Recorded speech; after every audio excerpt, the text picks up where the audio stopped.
I've seen a lot of interviews with you and all the people that you've worked with, and what comes into my mind is, do you ever get starstruck? I see you like there's a shot on the comeback trail with like De Niro behind the camera giving you the off camera lines to you, and I'm thinking that's got to be the most surreal thing. I know you're probably used to it. Well, do you get used to it?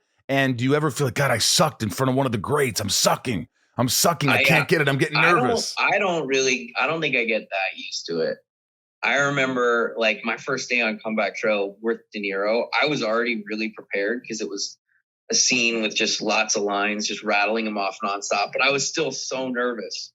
And then we started the scene and he was just like came guns blazing, like just all every word on point, like just so good. I was like, oh my God, like. And I remember I dropped a cue and he was like, oh, then you say that. And I was just like, oh my God, like I forgot a line with De Niro, like literally like the shame. And I remember I was like, oh my God, like just like I was like, dude, I'm like 36. Like this dude's older than me. Like, and I remember I went back to my trailer and I learned my lines like so well. Cause I was like, there's no way I'm ever going to let him like remind me of my cue ever again. So he just looked at you and goes, yeah, you missed the line about that. And then you say that in there. And I was like, oh my God.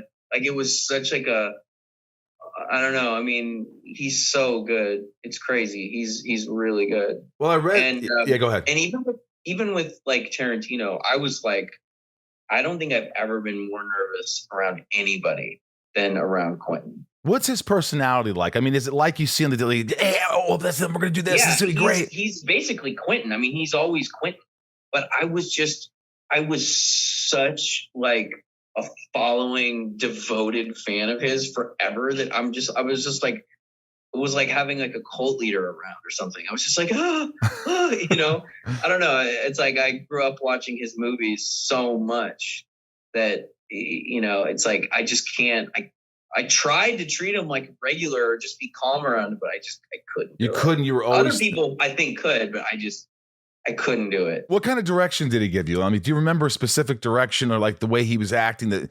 Was he very helpful? Did he know exactly what he wanted? Yeah, I mean, I remember early on we did a read through, and I was kind of playing Jay Sebring more as like what I would see in little video clips of him, where he's sort of like a kind of a calm, kind of like laconic, dour guy.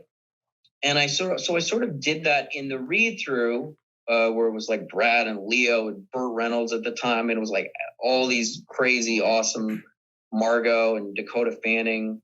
And he called me afterwards and he was like, he basically gently told me that I was on the wrong path. So he basically was like, this isn't a biopic. He's like, you can have fun with the lines.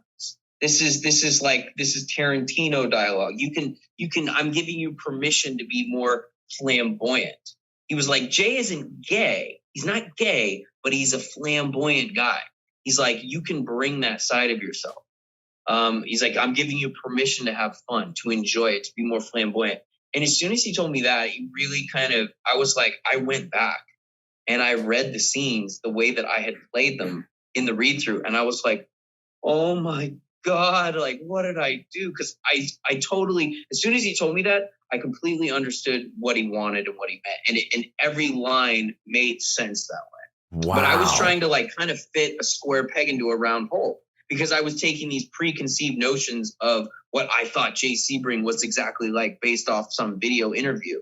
And, sometimes in order to kind of get to the truth of a scene the way it's written, you need to like not adhere perfectly to your preconceived notions of what it should be. Yeah. Well, a lot of times you hear these horror stories and it's happened. It hasn't happened to me, but it's happened to some friends who are famous, that they'll do a table read and they just, for some reason, the producer and the director's like, no, this guy's fucking completely off, and they just fire him. It was nice enough for him to call you and be like, no, you could do this. I just know what you're doing. You're playing it more like a biopic. You need to play it like have fun. Man, I remember when I first got that call, I was like, oh my gosh, I like literally was driving and I like pulled the car over. It was